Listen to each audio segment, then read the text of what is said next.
I got some smoking women. And I've got an astrological phenomenon so exciting sounding, it will literally blow your tiny mind. I'm ready. Me too. Date fight! Hello there. Hello. Welcome to Date Fight. It's the podcast where we take great moments from history. Not banal ones, not mundane, great moments from history. Not today. Definitely not. No way, siree. And we pitch them against each other. It is not going to sound under-researched today. Not at all. He's Jake Yapp, I am Natt Tapley, and together we are shaking the soda bottle of history to explode entertainment over your faces. Explotainment. Explotainment, yes. By which I mean we are going to take two events and see which is the funniest, which is the most exciting, which has meant most for history, and you get to vote on it. I know. Wow.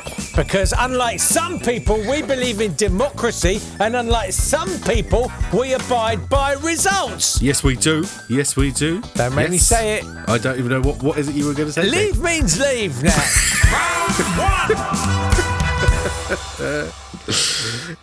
I'm going to take you to the 21st of January 1789 and the publication of the first American novel. Are you doing that one too? Yes, of course I am. Well, let's talk about that then. The Power of Sympathy, or The Triumph of Nature, which was about the dangers of giving in to one's passions.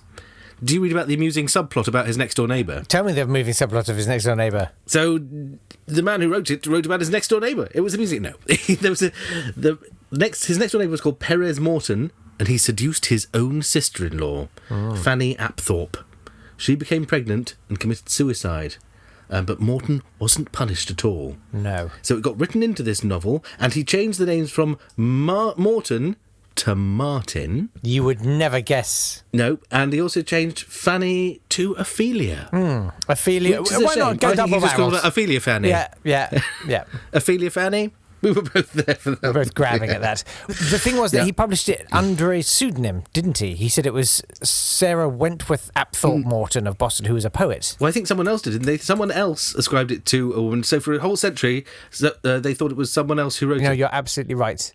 It was written in epistolary form, which... Oh, that's my favourite form of novel. Yes, bless Dangerous you. Liaisons, all the other good ones. No, there aren't any others. Diary of Adrian Mole. They're all named after him, like the Pamela and Janine. And the Northern Exposure book, circa 1991.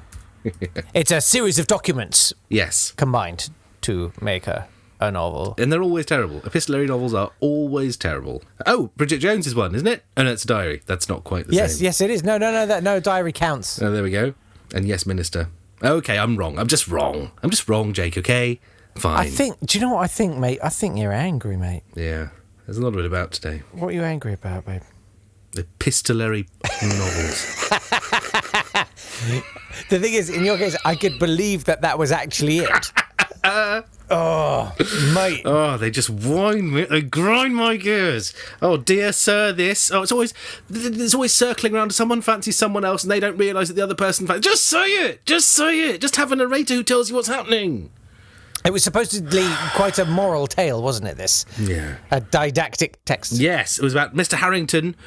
It was Mr. Harrington. He fancied Harriet. And they started having a passionate affair. Unfortunately, of course, she had been secretly adopted, and they were brother and sister, really. Yeah. And when they discover their love was incestuous, she just dies of tuberculosis, because that's what you do when you're sad, and he committed suicide. Because that's what you do when you're even sadder. It's when you're sad and you haven't got time. I like the fact that he wrote it in order to prove that it's called The Power of Sympathy, to show that the sympathetic characters, those who felt the pain of others, all committed suicide and are rubbish, whereas the rational ones all survived. Yes. Those who had no time for sympathy. That's right. Yeah, kids, be less sympathetic. William Hill Brown says so. It will only lead to your own ruin. Yes. Yeah. But that was the first American novel which has led to such greats as William Faulkner and Philip Roth and John Updike and many, many other rich middle-aged men who write novels about ageing academics sleeping with young women to save their souls. All of whom hold lecturing posts in various universities across the United States. A massive coincidence. There's a lot of that about. By the way, if incest's your bag, Tune in tomorrow. I've got a humdinger for you. We should do an incest special. No, we shouldn't, Nat. We shouldn't do an incest special. That's a terrible idea. Do you know who we could get on? No. My brother. Okay. He is fit, though. So, should we draw a modest veil over this? Yes. William Hill Brown's pretty awful-sounding text. The Power of Sympathy. Or The Triumph of Nature. Shall we do the birthdays? Yes.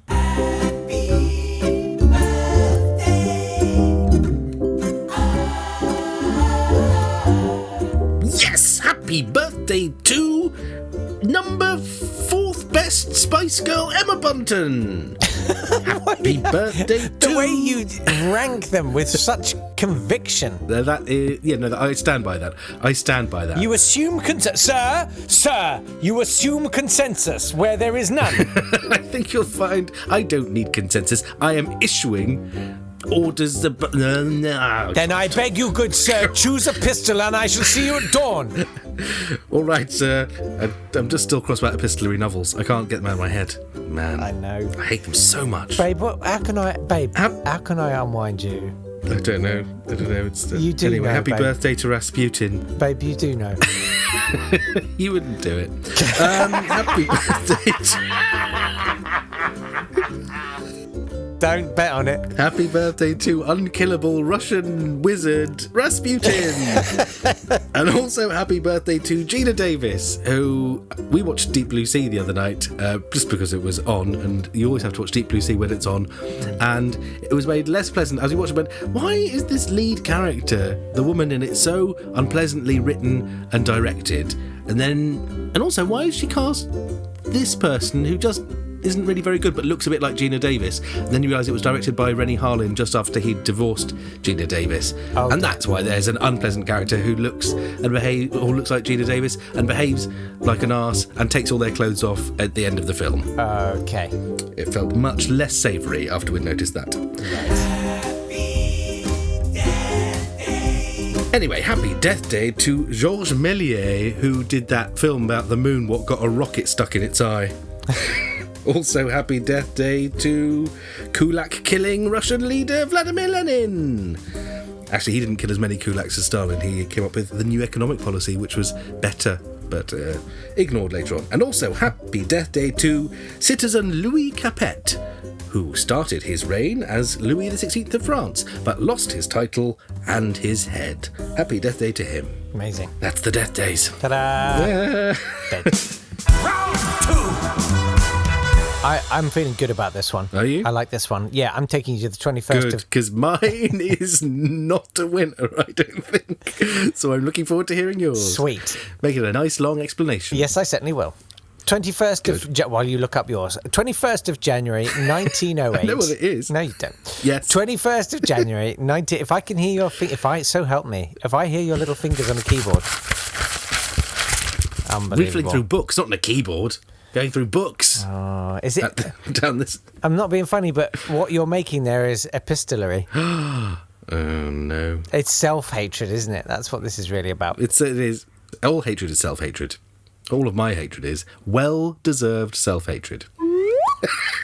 So, I don't know why it felt right. 21st of January, 1908. Yes. And New York City.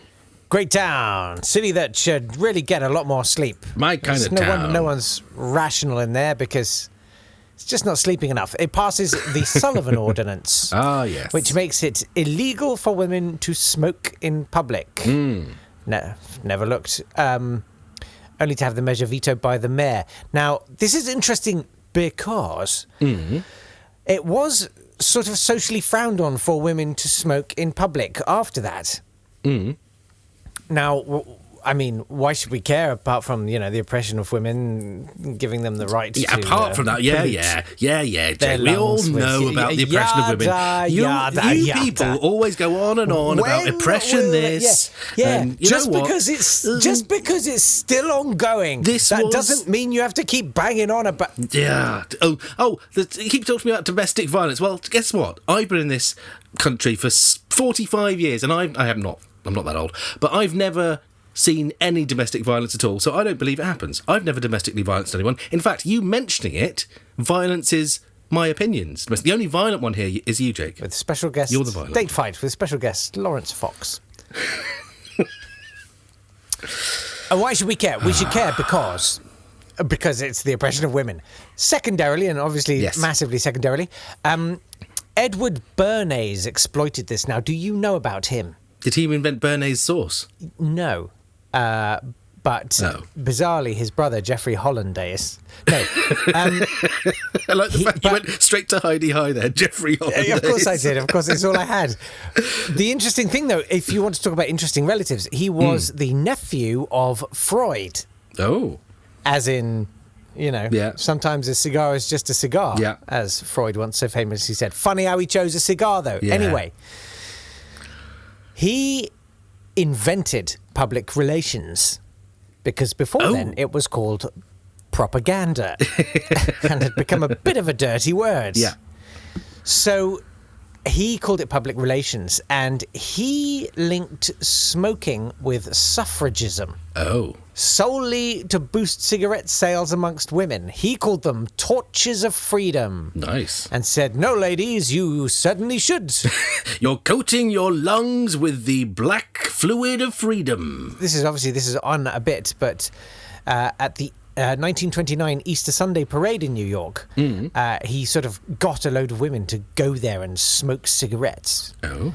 Because why not? He was basically horrific. He kind of invented consumerism and the whole idea that you should keep up with the Joneses and materially buy more and more things. Really, everything that's catastrophic with the planet right now, you can attribute to Edward Bernays. Oh, well, but Matthew Freud is also in PR as well, isn't he? Matthew Freud. Well, it was his nephew, Edward Bernays, who founded Saucy Public Relations. Yes, you're right. Matthew Freud is head of Freud Communications, an international public relations firm.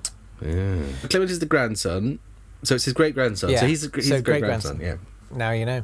Yep. You're welcome. Well, I am going to take you to the 21st of January, 2019. Look, you're pushing it, mate. If I could have done 2020, I would have. But I don't know what's going to happen yet. On the 21st of January 2019, we had the most exciting astronomical phenomenon ever. You can tell it was because of its name. It was called the Super Wolf Blood Moon. It sounds amazing, but it's just one that's a bit bigger and goes a bit red. Well, we had the last lunar eclipse you'll be able to see in the UK for another 9 years, so if you missed it last year, sorry about that. But it was 7% bigger than any other moon. Oh, let's see if we can work out what all the bits are. Do you know what supermoons are? No. Right, supermoons are a bit bigger. They're 7% bigger. Blood. Do you know why blood moons are blood moons? Because they're crypt moons? No. Okay. What about wolf moons? Again, gladiators. Yeah. I'm afraid that's just a full moon that happens in January. So essentially, it wasn't that exciting, but... no. It just goes to show that we on Earth can make anything, even the most mundane of occurrences, sound amazing by putting the words super, wolf and blood in front of it. That's a bit of a PR job on the moon, to be honest with you. It really is. I mean, although, whilst everyone was taking pictures of it because it was the super wolf blood moon and the most exciting moon that there had ever been, despite the fact the moon is always there and has been for all of human existence, whilst we were all pointing our cameras at it, a meteor hit the moon. So lots of people got good pictures of a meteor actually hitting the moon. I really feel So that's quite exciting. Pushing the boundaries of your remit within this podcast, mate. The very fact that you've resorted to something that happened in astronomy tells me you're in trouble, because normally you're very sniffy about that sort of thing. Yeah.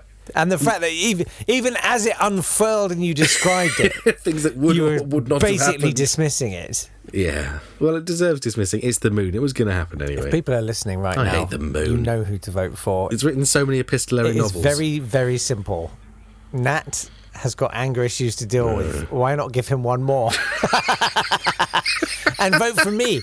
You can go to Twitter and vote at @date_fight. What? We've got the American novel. Oh, no, we shared that one. Oh, it's just the... Oh, man, I'm stuck with the moon. Where can people go on Facebook? Oh, they can go to facebook.com/datefight if they have to. Wow. Are you okay? Yes, I think so. Okay. I'll be back. I'll be cheery again tomorrow. It's difficult. Do you know what's difficult? Can I just say what's difficult now? Is when you get into these states and I just want to hug you and you don't want to be hugged. And that is hard for me because I care about you. I care about you. I know you do. In your own way. Don't shrug it off. No, you know. It's the way you choose to express it. All right. That's all. It's, Right, let's see you all tomorrow. Let's just shove off. Okay. Do vote, though, guys. Right. So important that you vote. We will have the results on Sunday of this week's. Tell your friends Date about this Fight. cheery podcast you listen to every morning. Will you please? Look, I'm not being funny, but we've done, 78 of these things now? Just tell someone. We really need more people to be listening to it because by this is this point. killing us. Yeah. We love it, and we love that you enjoy it. That's the best thing love ever. it. If you could teach other people to love it, and if that means breaking them, then break them. Break your loved ones for us. Thank you. Okay, See you so we're tomorrow. stopping now. Bye-bye.